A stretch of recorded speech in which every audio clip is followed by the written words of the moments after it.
the Sacramento sewage is really not doing too In the well. blink of an eye, everything went wrong. They realized that there was a car following them. It is January 1st, 2020, and I'm sick as fuck, and I'm like not like cool, like sick as fuck, like actually on the verge of pneumonia, sick as fuck. So It's very true. I'm glad that we're like, oh my god, let's make something while I sound like I can't breathe out of my nose because I can't. God. So the preface behind this is I present to you something that you have no idea what it is. Right. So I wanted to keep it kind of close to home because this is a place where we can actually go. It's in Ohio, and it's going to be a haunted building that I'm presenting to you today. A haunted building. A haunted building. Okay. You may or may not have heard of it. You probably are gonna be like, no, I've never heard of this, but I'm going to start talking about it, and you may have because we know people that have gone to this school that it's close to. Oh. So Athens Lunatic Asylum. Have you ever heard of it? No, never. So it's located about 2.5 hours, 2-3 hours away from Cincinnati. So, because like I just Googled it from my house. Okay. So it's obviously in Athens, Ohio, and it's now known as the Ridges. The Ridges? The Ridges. In Cincy? No, in Athens, Ohio. Athens. Oh Athens, my Ohio. gosh. Yeah. So it originally. Oh, fuck. I'm like, this is going so what? good. I was giving you a point of reference as to how far away it was from us. Okay. Okay. It's like in the Hocking Hills area. Okay. You know where Okay. Ohio University. Yes. OU. Yes. Yes. Athens, Ohio. Yes. Okay. So what are they? Bobcats? Wildcats, I think. Wildcats or Bobcats? I think they're There's Bobcats. some sort of cat. Some sort of wild cat. Oh my god, we've gone on a tangent. We've gone off on another tangent. That's okay. Okay, so originally this building opened in 1874 as the Athens Lunatic Asylum, and it was a Kirkbride Plan mental hospital, and the building was in operation until 1993. That's a long ass time, okay? So it obviously saw a fuck ton in that 119 years of operation. Right. So just to kind of like backtrack a little bit and tell you what the fuck a Kirkbride Plan mental hospital was. So it was a system of mental asylum design. Like that's what the category of the kind of building was. Okay. And it was advocated by a Philadelphia psychiatrist named Thomas Story Kirkbride. Oh my god. It's a fucking weird name. Like his mom hated. Kirkbride. Yeah, his mom hated him. Just Okay. combining like 12 different last names. Exactly. Like, okay, whatever. So anyway, what this means, the Kirkbride Plan, is that asylums were built in the mid to late 19th century in the United States mostly. And they had structural features that were declared by this Dr. Kirkbride to aid in the healing of the mentally ill. So he believed in the power of one's environment and the exposure to natural light and air circulation. So what came to my mind with that is like Waverly Hills in Kentucky. Yeah, because it's up on top of a hill, it's open, like there were never any glass windows on those giant windows. Right. Like, you know, it was completely open. So this like wouldn't, I guess it could technically be called a Kirkbride Plan.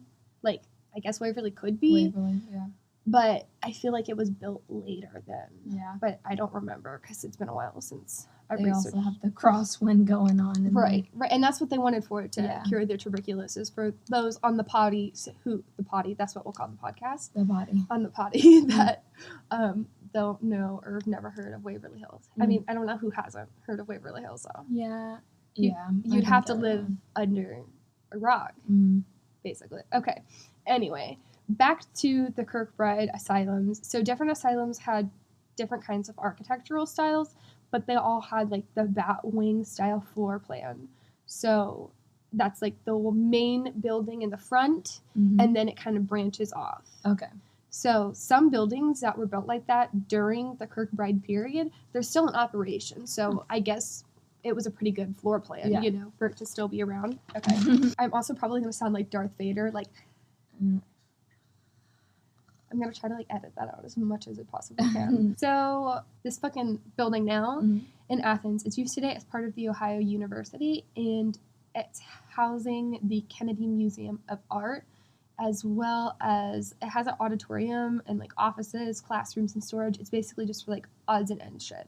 So today it's pretty fucking boring compared to like what it was when it was a hospital, because it took care of like a whole lot of like different kind of patients throughout the course of its life. Right. So it helped out Civil War veterans, it saw children, and of course like the people that were declared mentally unwell. So the original building's architect was the Levi Schofield from Cleveland, and he's the same guy that designed the Ohio State Reformatory. Interesting. We love her. What a guy. What a fucking guy. Yeah, like he's on some next level shit. He's got that architecture brain. Yeah, like, he's boom, obviously boom, boom, boom. Yeah, he's from Cleveland, so he has like a whole bunch of stuff designed there too. But like obviously, we mainly only care about Those 2 buildings. yeah These two buildings. These 2 buildings, because that's all. That's it. Yeah. That's like the extent of our knowledge, aside from like the other big places. So another thing that just like brings it all, it's like very, very local, this place, like how it was operated, because the other guy who designed like the hospital grounds, like the landscaping for it, was also from Ohio. He's from Cincinnati actually, and he also helped design some of the Spring Grove Cemetery, which I thought was pretty interesting because he has some of like his landscapes there, and something less notable, oval on the OSU campus in Columbus. I don't know what that is, so I know. Is it cool? I mean, I bet it's just like a walking place. So it's definitely not as dope as the cemetery. Yeah, if it's what I think it is, it's just where they can like, where they walk around, like buildings are surrounding it. Oh. If I think it's what it is. We'll have to Google it after this. Note to self. Yeah. So that was a thing. So like the Kirkbride plan suggests, the main building was going to include the central administration building with a wing for men on one side and a wing for women on the other, and they each had their own separate dining halls, which is kind of weird, but I mean whatever. It gets fucking weirder because they're running free. They don't want them touching each other. I don't know what the deal is. That's probably it. It was weird. Okay, like you're going on a roller coaster today. Oh On this 10-minute journey that we've already been on. I feel like it's been longer, but it's totally fine. Like it feels like it's long. It feels like we've been doing this for like a minute. Yeah, like, but we're not. A minute as in like forever. Yeah. So the place had room to house 572 patients in the main building, and that is almost double Kirkbride's recommendation. So that was like a little sketch. They're already not following the rules. Yeah, pretty fucking much. So the main building itself was 853 feet long and was 60 feet in width. So pretty sizable. So before the hospital was on the land, there was a farmland, and they just kind of bought it from this random guy, and they ended up breaking land to build the hospital on November 5th of 1868. And the first run of the asylum only had like 141 acres, but over the years it grew to occupy over 1,000 acres of land, and it had over 78 buildings. So it was like that's a lot. It was a big operation, big deal. So the actual Athens Lunatic Asylum began operation on January 9th of 1874, and just 2 years after opening, the hospital was renamed, and they called it the Athens Hospital for the Insane, which, I mean, is worse than the lunatic asylum. Yeah. It's just, all right, make them feel even worse about themselves. They probably did. Yeah, I mean, Their families were like, you're going to the insane place. Yeah, basically. Like, here you go. Here's your brochure. It literally says, and like, lunatic on it. But they changed the names, like, a lot. Like, the list goes on, and they're, like, really, really weird. Like, I don't know why it changed so much, but I don't know, maybe like rules were changing. It wasn't okay to call them they like some of the other ones also called them like insane. Oh my gosh. Yeah. So it did not get nicer. It was literally just like a shuffle between Athens Insane Asylum Mental Care Institution. Like they just shuffled the names around. Like Boggle or like Scrabble or something like that. Scrabble. Yeah, I'm not even kidding though. It was like a list. I'm saying at least like 10 things. That's crazy. Yeah, it was crazy. I wonder why it changed so much, but it didn't say why, like in all the research that I did. So yeah, the hospital was not like a wholly sustaining facility, but it did have like a lot of things on its own, kind of like the Ohio State Reformatory did. So it had things like livestock, farm fields, gardens. It had a freaking orchard. Wow, that's pretty cool. Yeah, and greenhouses, and like exactly, like and other like they had a whole bunch of other stuff too. So with all of this stuff, a large portion of the labor required to like run all of these things, it was actually carried out by the patients because, once again, going back to the Kirkbride plan, he believed that labor, especially skilled labor, was like a really good form of therapy, and it was good for the state because you're not having to pay people like a salary to come and take care of these cows because you have patients who it's kind of like skeevy, but yeah, like making them do their dirty work. Right, but I mean, I can understand how like that could be therapeutic for some people, you know? Yeah, maybe because they have a task to do. Right, like pass the time. Yeah. Okay, turn page. I would want to pass the time. Right. Like it would just, it was weird. So in the 1950s, things changed for mental health care in the United States. So new research was coming out showing that mentally ill people were not a threat to their communities, and the public became more aware of procedures like electroshock therapy and lobotomies, and they realized that these things were pretty cruel and inhumane and like unnecessary. Basically, new research was coming out about other treatments that were actually helpful, like psychological therapy and like psychoactive drugs, things that are still like used today, obviously. So more research started coming out, and that kind of led like to the decline of the place. Oh, you okay? What face is that? Was that a bug? No, I thought there was one. Oh gosh. Was it a ghost? Was that a ghost? I think that was an orb. I just got full body chills. Did you? Yeah, we're talking about this place because we're like, I don't think you understand. It's gonna get wild. It's gonna get super spook? Yeah. Oh my god. Okay. So they had a lot of...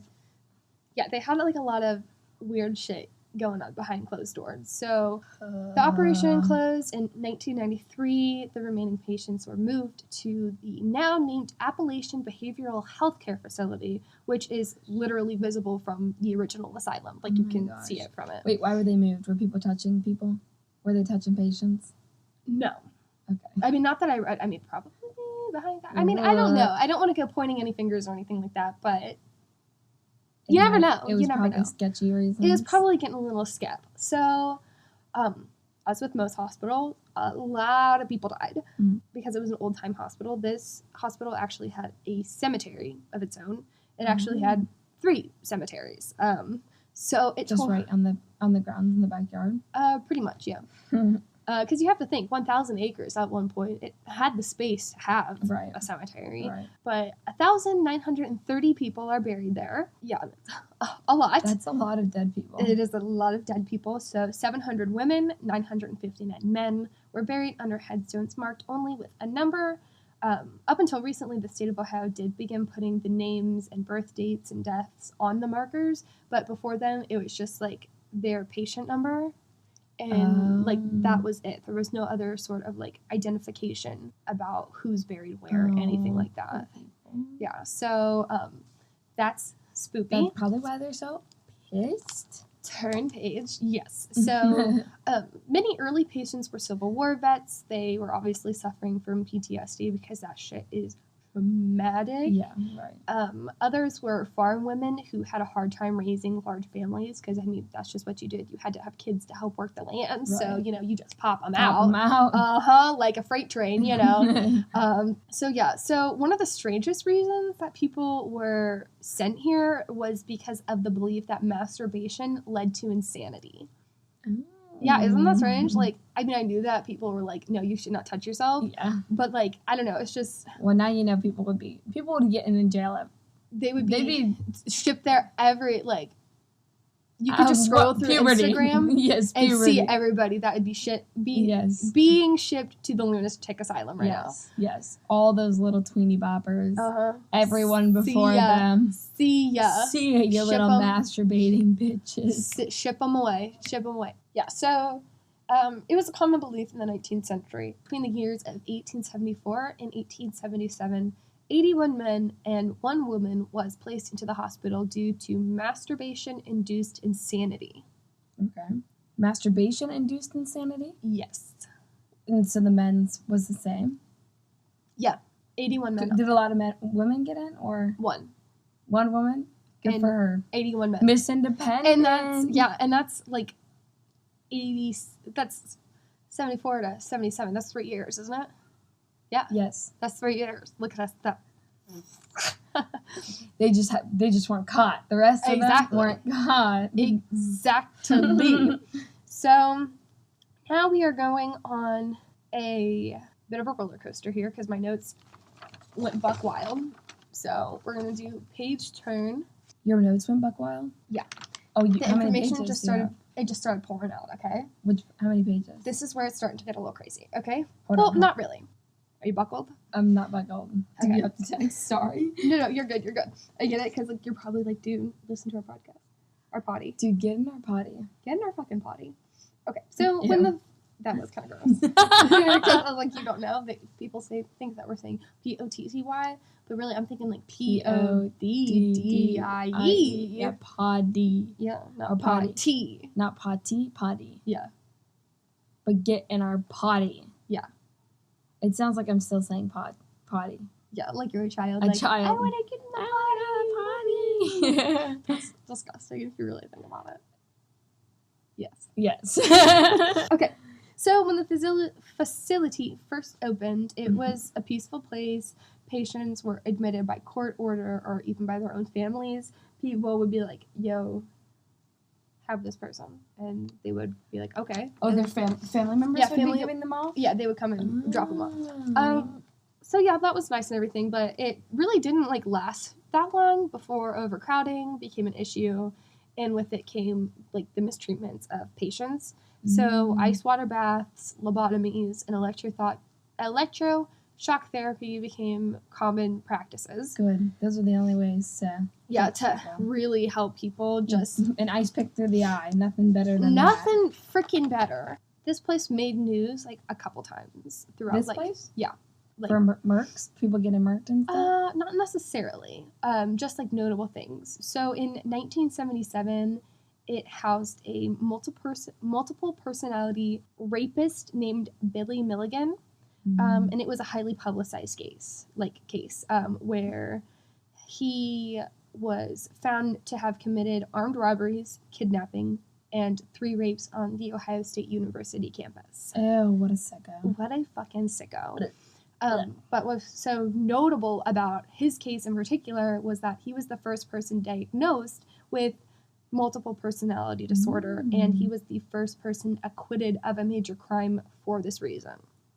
Oh, so then everyone's like, wow, the lunatics are actually gonna kill us. Pretty much. So it kind of like fueled, because I mean, you have to think that this is still, I mean, 50s is kind of when things like revolutionized as far as Scientific. research and things like that. But Mhm. even so, like, still, that's big things. 77, yeah, I have multiple personality disorder, and he was acquitted for that. So that's the thing. But the creepiness doesn't stop there. So literally, only a couple years later, 2 years later, actually. Sorry if you heard me popping my knuckles. I'm really I'm excited to tell you. I'm excited to tell you about this one. I'm excited. Mention this to somebody that's like gone to Hocking Hills University. Mhm. Chances are they know it. Like they know this legend. Oh. So in 1979, a female patient from the facility went missing for 6 weeks. She was later found by a staff member in an abandoned ward of the hospital, immensely decomposed. Oh my goodness. Yes. How would So no one smell her? It was. She's stanking up the room. Well, you have to think this building is probably huge. Yeah.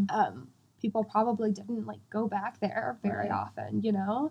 So Mm. as a result of the decomposition, there's a stain on the floor outlining where her body was. Oh my god. You can see it today. Like, That is crazy. yes. So I already knew about that before like I read into it as much. Because one of my crazy coworkers, what's her called? Oh yeah. She went to Hocking Hills. And she said there are vultures, like rare vultures that live in like the towers of like kind of like where this happened. Yeah. So you can go and tell these people like, hey, I'm a student at Hocking Hills studying, like I'm in this class.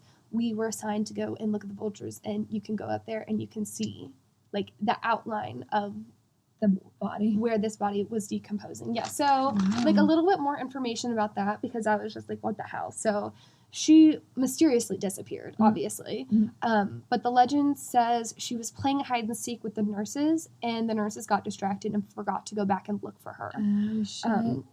Yeah, so it was like kind of, it was bizarre, and I still, like, that's all I could really find out about it. Right. She probably got murked. I mean, it's like, I guess they did an autopsy because they said that tests said that she died of heart failure.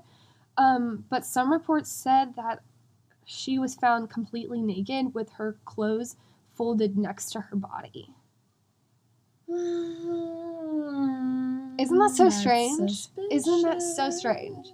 So, I mean, I feel like if you had I don't know. I don't know what she was, like, in there for. I don't know, like... There's some crazy motherfucker walking around in there, knowing that he did this.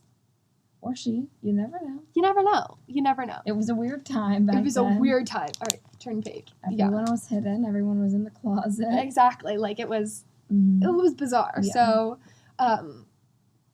yeah, there's that.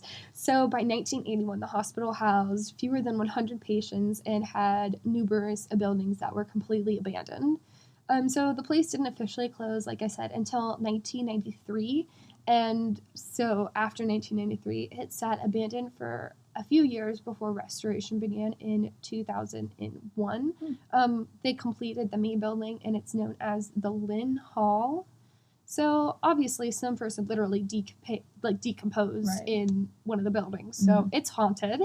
Allegedly, Margaret, the girl who did die there, unfortunately, she is said to be seen staring down from the window of the room that her body was found in, attempting to escape.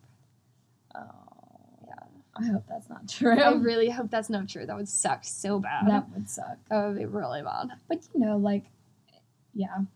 Ugh. That's spook. Super spook. I'm not even kidding. You can Google, after this, we will Google a picture of, like, the decomposition. Yeah, you like can, like, see where her hair was. Like, it's a real thing. It's a real freaking thing. That is crazy. Yeah, it's really weird.